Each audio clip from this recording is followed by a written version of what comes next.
Adik-adik yang manis, kakak ucapkan selamat berjumpa lagi dalam sanggar cerita ini.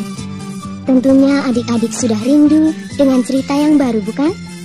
Nah, kali ini kakak sajikan sebuah cerita yang menarik untuk adik-adik sekalian. Berikut ini ceritanya dengan judul Pak Kail dan Putri Tiram.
Kail adalah nelayan penangkap ikan.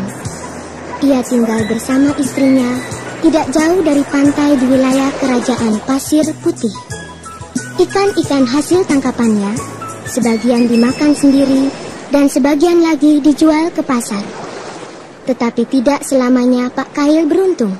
Seringkali ia tidak berhasil menangkap seekor ikan pun. Walaupun demikian, ia tidak putus asa. Ia terus bekerja demi kasih sayangnya pada istrinya. Ikan kita sudah habis, Pak.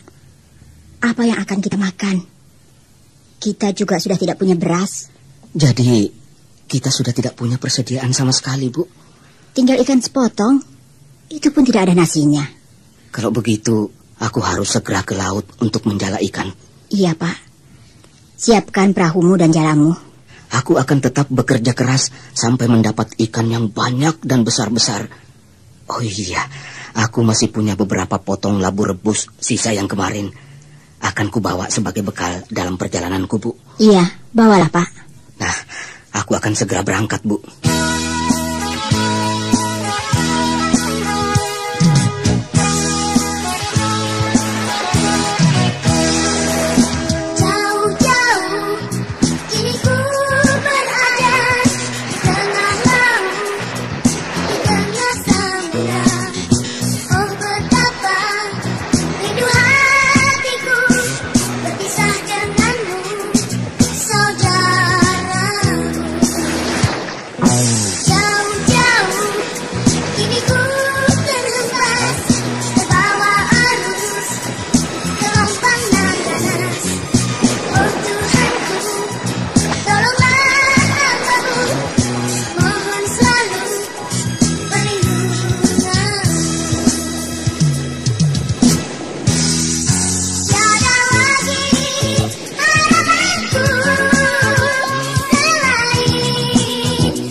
Di samudra yang luas itu tidak hanya terdapat ikan, banyak juga binatang lain yang hidup di sana, antara lain tiram. Selama Pak Kail sibuk dengan jalannya, selama itu pula ia berharap dapat memperoleh ikan. Tetapi apa yang terjadi?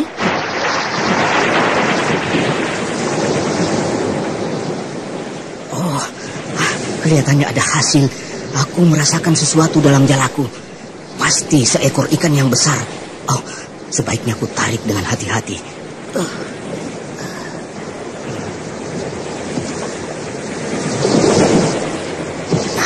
Sekarang tiba saatnya untuk menarik kuat-kuat dan memasukkannya ke dalam perahuku. Tolong! Apa ini?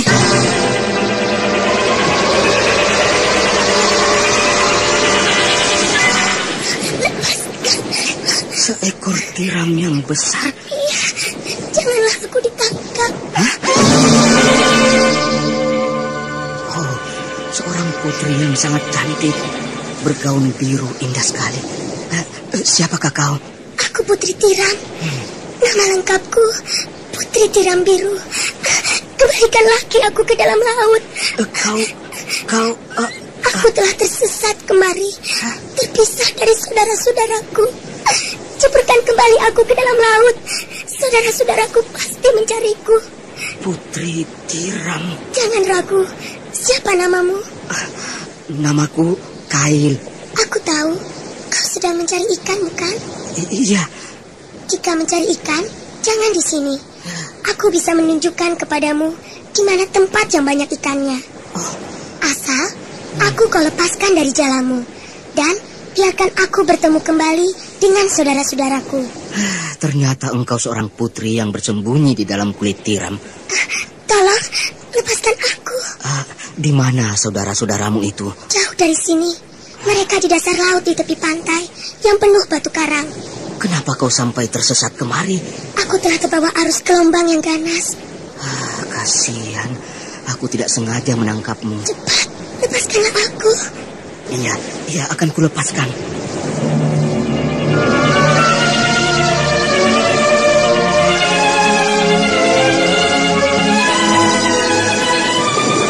Terima kasih. Kau telah melepaskan aku dari jeratan jalamu. Kau tampak lesu. Iya, aku capek sekali. Oh, tentu karena kau telah berjuang melawan ombak. Tapi, aku harus kembali ke laut. Sebab di sanalah rumahku. Tunggu. Kau lapar bukan? Aku membawa beberapa potong labu rebus. Labu? Iya, ini bekalku. Tapi aku masih kenyang. Makanlah.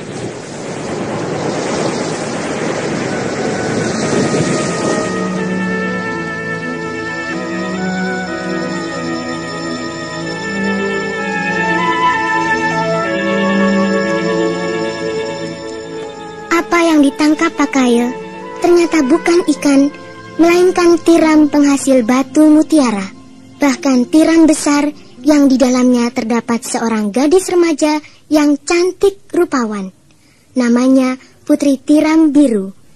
Ia adalah putri termuda di antara ketiga saudaranya yang lain, yaitu Putri Tiram Merah, Putri Tiram Kuning, dan Putri Tiram Putih. Selamat datang, saudaraku. Kami senang sekali bisa bertemu kembali denganmu. Marilah kita ucapkan terima kasih pada Pak Kail ini yang telah menyelamatkan aku dan sudi mengantarku kemari. Oh, orang yang baik budi. Namaku Putri Tiram Merah. Aku ikut berterima kasih atas jasa baikmu. Dan aku, Putri Tiram Kuning, juga berterima kasih padamu, Pak Kail. Aku, Putri Tiram Putih, juga sangat berterima kasih atas budi baikmu. Oh, betulkah penglihatanku? Aku bertemu dengan putri-putri yang cantik laksana bidadari. Dan gaun yang kalian pakai begitu mempesona. Kami memang bidadari penghuni lautan. Warna gaun yang kami kenakan mempengaruhi warna laut di muka bumi. Lautan tampak biru, kadangkala hijau, kemerah-merahan, atau kuning keemasan disebabkan oleh pantulan warna gaun kami. Bukankah lautan berwarna biru karena dalamnya dan kemerah-merahan karena sinar matahari di cakrawala? Itu betul. Tetapi warna gaun kami menambah semaraknya warna lautan. Dan kami hanya bisa dijumpai oleh orang yang jujur, setia, sederhana, suka menolong, dan rajin bekerja seperti engkau, Pak Kail. Sudahlah, Pak Kail. Sekarang tiba saatnya bagi kami untuk memberi hadiah kepadamu. Marilah kita serahkan hadiahnya. Hadiah itu berupa sebutir batu mutiara. Mutiara? Ya, mutiara. Perhiasan manapun tak akan bisa menandingi keindahannya. Bahkan perhiasan yang dipakai oleh Raja Kerajaan Pasir Putih dan perhiasan segenap penghuni istana. Tapi aku orang miskin, tidak pantas memiliki perhiasan yang terlalu mewah. Sebentar, engkau bisa memetik keuntungannya melalui khasiatnya yang ajaib.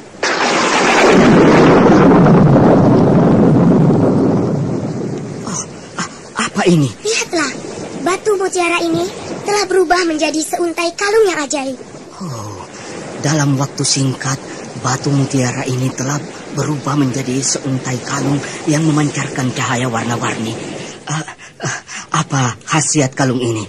Kalung ini berkhasiat menyembuhkan segala macam penyakit leher. Barang siapa sakit leher, jika ia mengenakan kalung ini 1 detik saja, ia akan segera sembuh dari penyakitnya. Tapi ingat Pak Kail, tidak ada seorang pun yang berhak memiliki kalung ini selain Pak Kail sendiri. Betul. Simpanlah baik-baik. Jangan sampai hilang. Ini kalungnya, Pak. Terima kasih banyak.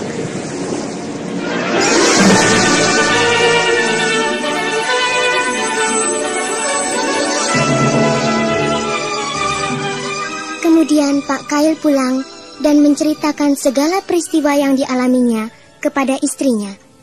Istrinya sangat senang mendengar cerita itu, apalagi setelah ia melihat kalung mutiara yang dibawa Pak Kail. Hari ini nasibmu benar-benar mujur, Pak. Iya, Bu. Aku berhasil menjala ikan. Kau pulang membawa ikan yang banyak dan besar-besar, serta kalung mutiara yang ajaib. Semua ini berkat kebaikan Putri Tiram. Sebagai tanda terima kasih kita, maka kita harus melakukan apa yang dipesankan Putri Tiram kepadamu, Pak. Iya. Kita harus menolong tetangga-tetangga kita yang sakit leher. Sudah kulakukan pada mereka yang pertama kali kujumpai dalam perjalananku, Bu. Syukurlah, Pak. Tapi kalau bisa menolong lagi, itu lebih baik. Iya, Bu. Oh, itu mereka berdatangan kemari lagi, Bu. Hah? Pasti mengharapkan pertolonganku. Mereka para penderita penyakit leher, Pak. Iya, Bu. Tolonglah Pak Kail.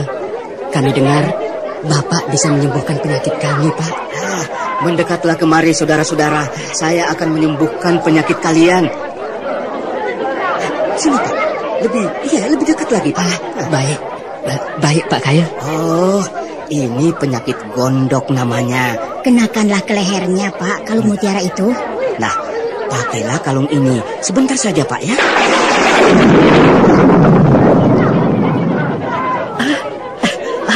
Ajaib sekali. Leherku telah sembuh. Leherku telah sembuh. Ayo, siapa lagi? Siapa lagi? Itu, Pak. Teman saya, Pak. Dan banyak lagi yang lain, Pak. Mari sini. Iya, lebih dekat lagi. Tapi satu persatu, saya akan melayani saudara semua.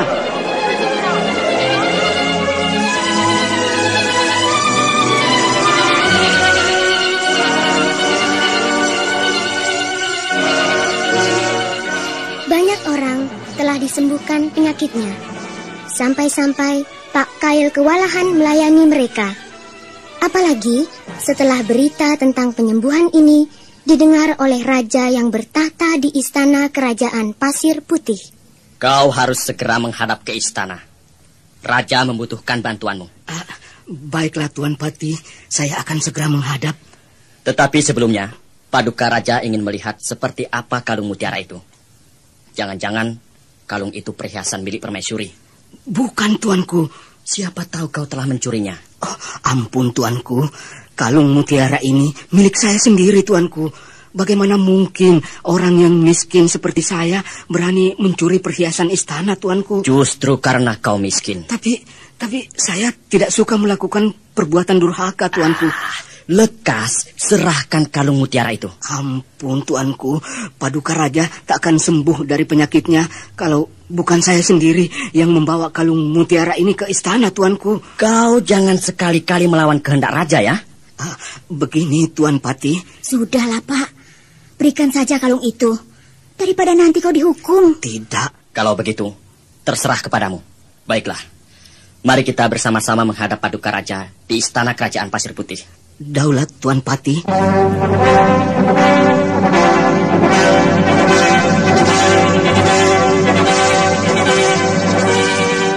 Tanpa menunggu lama-lama, sang raja segera memerintahkan Pak Kail untuk mengobati lehernya yang sakit.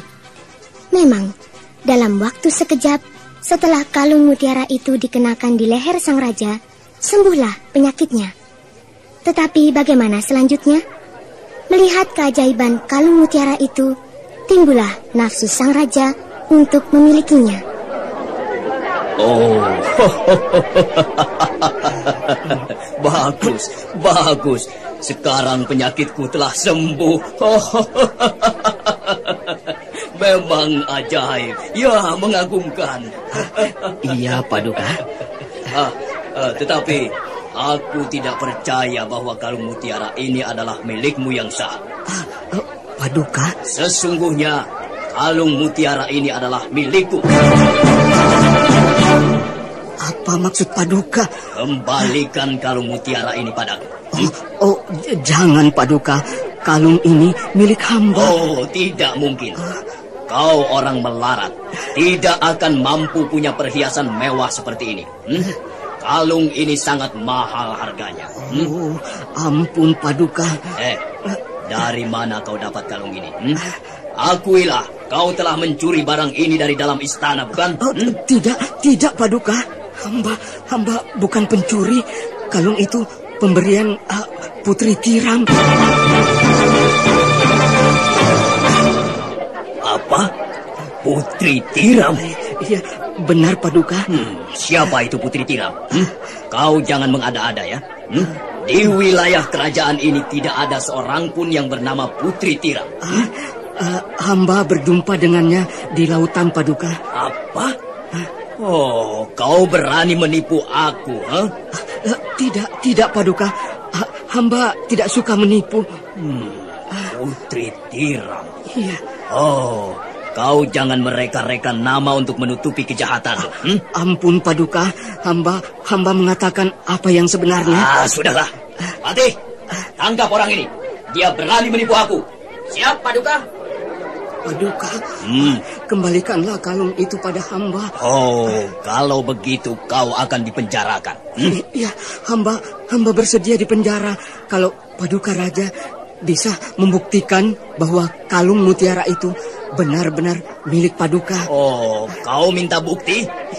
Baik, sangat mudah. Hamba bersedia dihukum jika hamba memang bersalah. Baik. Aku akan menguji kejujuranmu. Silakan, Paduka. Baik. Nah, Patihku, ambilkan sebuah jarum emas yang sangat kecil. Jarum emas? Ya, cepat. Jarum itu nanti akan kubuang ke dalam laut. Dan nanti Pak Kail akan kuperintahkan untuk mengambilnya tanpa alat apapun selain dirinya sendiri. Ini, Paduka. Mari. Nah, Pak Kail, mari kita berlayar ke tengah laut. Semua penghuni istana ingin menyaksikan bagaimana kau membuktikan kejujuranmu. Mungkinkah aku bisa mengambil jarum yang begitu kecil di dasar laut yang begitu dalam dan luas? Apalagi ombaknya sangat besar dan ganas. Aku akan mati ditelan gelombang. Jangan ragu-ragu. Atau kau relakan kalung mutiara ini padaku? Oh, Tuhan, tolonglah hamba-Mu yang...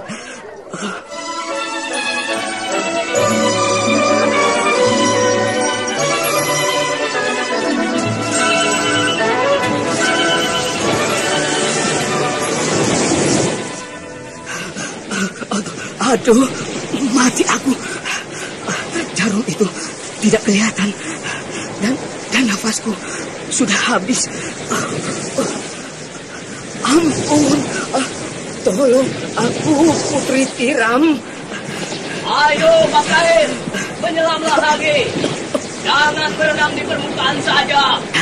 Aduh, setiap kali aku mencoba menyelam, aku selalu terangkat lagi ke atas. Di bawah sana arus gelombangnya terlalu kuat. Ayo, Pak Kail, buktikan kejujuranmu. Ayo. Aduh, mati aku. Pak Kail, aku siap menolongmu.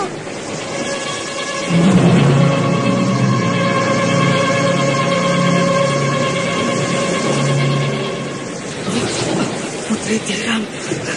Aku telah mendengar rintihanmu, Pak Kail. Maka aku segera kemari. Dan aku telah menyuruh saudara-saudaraku untuk mencarikan jarum emas yang kau cari. Terima kasih, Putri Tiram. Bertahanlah di sini. Sebentar lagi, saudara-saudaraku datang. Bagaimana kalau Raja melihat dirimu dan saudara-saudaramu? Raja dan teman-temannya tak akan bisa melihat kami. Karena mereka licik, tidak jujur.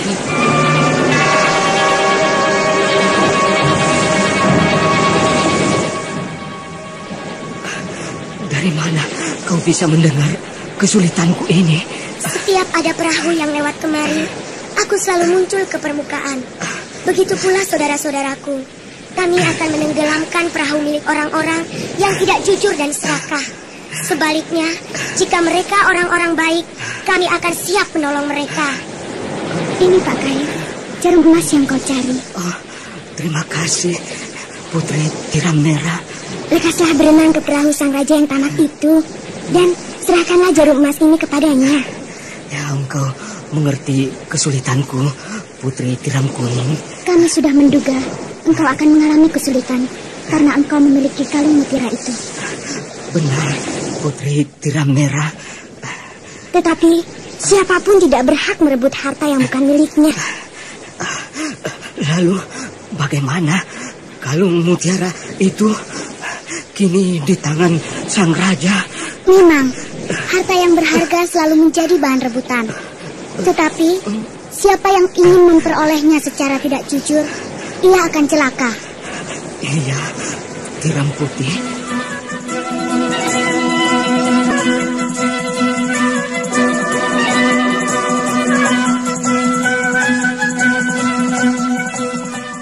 Berkat pertolongan Putri Tiram, Pak Kail berhasil menemukan jarum emas yang dicarinya.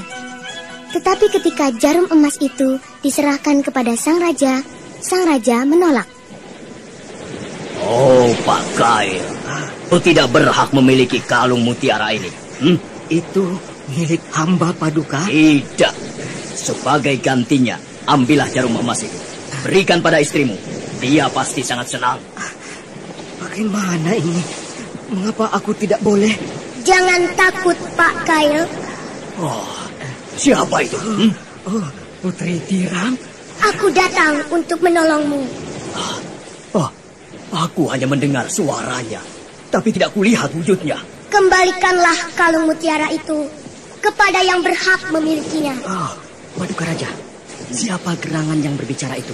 Lekas, kembalikanlah kepada Pak Kail. Kalau tidak, perahumu akan kutenggelamkan. Jangan. Siapa kau? Akulah Putri Tiram, penguasa lautan ini. Aku akan menghukum orang-orang yang jahat dan tidak adil. Ampun. Baiklah. Kalung mutiara itu akan kukembalikan kepada Pak Kail. Karena dia yang berhak memilikinya. Nah, cepat lakukan. Iya, baik. Ini Pak Kail.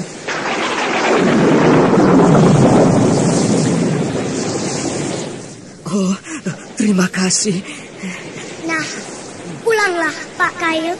Bekerjalah seperti sedia kala. Terima kasih, Putri Tiram. Gunakanlah kalung mutiara itu untuk menyembuhkan orang-orang yang masih menderita penyakit leher. Baik, Putri Tiram. Kau beruntung, Pak Kail. Berkat kejujuranmu dan perbuatanmu yang suka menolong orang yang butuh pertolongan, kau mendapat pahala yang membuatku iri hati. Setelah Pak Kail menerima kembali kalung mutiara itu, ia pulang ke rumahnya. Demikian pun sang raja beserta segenap pengiringnya kembali lagi ke istana kerajaan Pasir Putih. Namun sang raja belum puas juga. Setelah sampai di daratan, timbul niatnya untuk merebut lagi kalung mutiara itu. Nah adik-adik, bagaimanakah kisah selanjutnya? Kakak persilakan adik-adik mengikuti cerita yang berjudul Kalung Mutiara yang Ajaib. Sekian adik-adik, sampai jumpa.